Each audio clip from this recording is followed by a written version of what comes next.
Seems like yesterday. Yeah. September 8th, 1992, New York One's very first day. Louis Dodley makes his debut as the evening anchor starting at 6 o'clock. Good evening, I'm Louis Dodley. Louis quickly became the face of a brazen new experiment in broadcast journalism.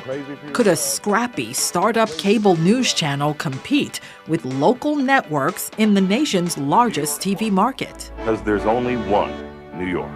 When I was offered this job in 1992, I saw it as the opportunity of a lifetime. I've tried to treat it that way. The New York Times branded us the little channel that could, and Louis became our engine. Night after night, year in, year out, his shift was a grind. Tonight we'll bring you complete coverage of all the local and statewide races. I'm Louis Dodley, and He started in the early afternoon and would go to almost midnight, or even later if there was breaking news overnight.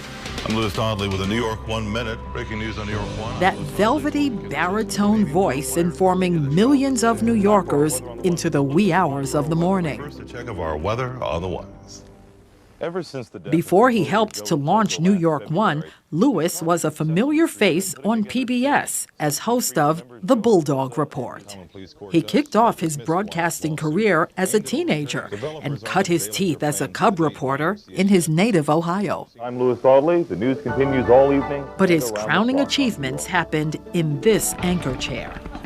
From the first terrorist attack on the World Trade Center in 1993 to its horrific destruction on 9/11, Louis was there. Once again, as bad as those numbers are, they will undoubtedly get worse. His calm, steady presence in the midst of a storm. The most in-depth coverage of the World Trade Center disaster and the city's recovery. When the city rolled out the red carpet for the Pope, Louis led our coverage. And here he is in Rome in 2001 reporting from Vatican City as Father Edward Egan was appointed a cardinal for New York City. In Rome, Louis Dodley, New York One News.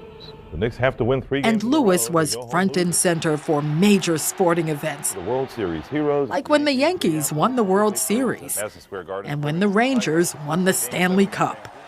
Through New York's highs and lows, Louis was there. A quick-thinking pilot and 150 lucky airline passengers narrowly escaped disaster this afternoon.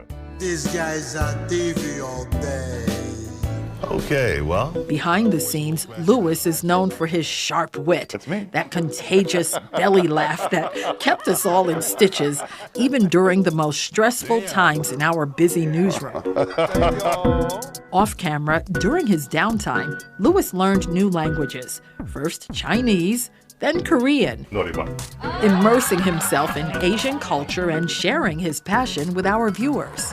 this is Myeongdong. In 2010, Louis reported from the DMZ in Korea, giving New Yorkers an exclusive look inside the demilitarized zone. North Korea, which you can see. From the DMZ to NYC, I love this town.